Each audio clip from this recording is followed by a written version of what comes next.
देश तरक्की की रफ्तार में दौड़ रहा है। जीडीपी 7.4% की रफ्तार से आगे बढ़ रही है। लेकिन सवाल ये है, अगर देश अमीर हो रहा है तो राज्यों की तिजोरी खाली क्यों हो रही है?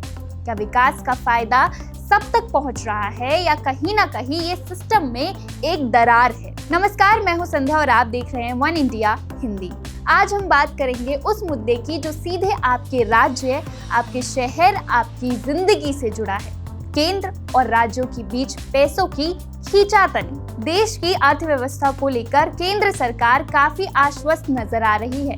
लगातार 2 तिमाहियों में मजबूत प्रदर्शन के बाद सरकार ने चालू वित्त वर्ष में जीडीपी ग्रोथ 7.4% रहने का अनुमान जताया है। यानी आंकड़ों की भाषा में भारत तेजी से आगे बढ़ रहा है। लेकिन इसी चमकदार तस्वीर के पीछे एक कड़वा सच भी है। राज्यों का कहना है कि देश बढ़ रहा है लेकिन हमारी आमदनी घट रही है, और यही चिंता लेकर देश के तमाम राज्य बजट से पहले सीधे वित्त मंत्री निर्मला सीतारमण के पास पहुंचते हैं। सबसे पहले बात करते हैं जीएसटी की। 22 सितंबर को जीएसटी की कई दरों में कटौती की गई। इसका मकसद था महंगाई कम करना और उपभोग बढ़ाना। लेकिन इसका एक साइड इफेक्ट भी सामने आया। एसबीआई रिसर्च रिपोर्ट के मुताबिक इस फैसले से चालू वित्त वर्ष में केंद्र और राज्यों को मिलाकर करीब 1.11 लाख करोड़ रुपए का राजस्व नुकसान हो सकता है। हालांकि रिपोर्ट ये भी कहती है कि कम टैक्स दरों से खपत बढ़ेगी, जिससे असल नुकसान थोड़ा कम हो सकता है। लेकिन राज्यों का कहना है कि लॉन्ग टर्म की बात बाद में, शॉर्ट टर्म में तो हमारा खजाना खाली ही हो रहा है। अब आते हैं सबसे बड़े और संवेदनशील मुद्दे पर, सेस और सरचार्ज। मौजूदा व्यवस्था के तहत राज्यों को केंद्र के टैक्स रेवेन्यू का 41% हिस्सा मिलता है। लेकिन एक अहम बात, सेस और सरचार्ज से होने वाली कमाई में राज्य को एक भी रुपया नहीं मिलता है। राज्यों का आरोप है कि केंद्र सरकार टैक्स का बड़ा हिस्सा सेस और सरचार्ज के जरिए वसूल रही है, जिससे राज्यों का वैधानिक हिस्सा अपने आप ही कम हो जाता है।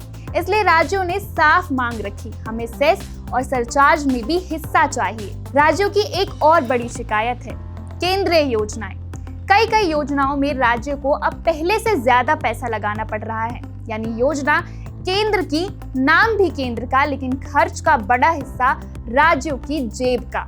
राज्यों का कहना है कि इससे शिक्षा, स्वास्थ्य, सड़क और बुनियादी ढांचे जैसे कामों पर असर पड़ रहा है। इसलिए उन्होंने लोन सीमा बढ़ाने, प्राकृतिक आपदाओं के लिए विशेष पैकेज जैसी मांगे भी केंद्र के सामने रखी हैं। अब बात उन योजनाओं की जो सीधे जनता से जुड़ी हैं। डायरेक्ट बेनिफिट ट्रांसफर यानी डीबीटी। कई राज्य सरकारें चुनावी वादों के तहत महिलाओं, किसानों, युवाओं को सीधे खाते में पैसे दे रही हैं। ये योजनाएं जनता के लिए राहत जरूर है, लेकिन राज्यों के लिए भारी खर्च का कारण बन रही है। राज्यों का कहना है कि डीबीटी पर बढ़ते खर्च की वजह से राजस्व घाटा बढ़ रहा है और विकास परियोजनाओं पर पैसा कम पड़ रहा है। अब सवाल ये है कि 1 फरवरी को पेश होने वाले बजट में केंद्र क्या फैसला लेगा? केंद्र के सामने दोहरी चुनौती है। एक तरफ आर्थिक स्थिरता बनाए रखना, फिस्कल डिसिप्लिन का ध्यान रखना, और दूसरी तरफ राज्यों की वित्तीय परेशानियों को समझना और उन्हें राहत देना। अगर इस बजट में टैक्स शेयरिंग, सेस और सरचार्ज पर ठोस फैसले लिए जाते हैं तो इससे केंद्र और राज्य के रिश्तों में नई मजबूती आ सकती है। देश की तरक्की तभी मायने रखती है जब उसका फायदा आखिरी राज्य, आखिरी जिले और आखिरी नागरिक तक पहुंचे। अब देखना ये है कि क्या इस बजट में राज्यों की आवाज सुनी जाएगी या जीडीपी की चमक में उनकी मुश्किलें कहीं दब कर रह जाएगी। आप क्या सोचते हैं? कमेंट में हमें अपनी राय जरूर बताएं। Subscribe to One India and never miss an update. Download the One India app now.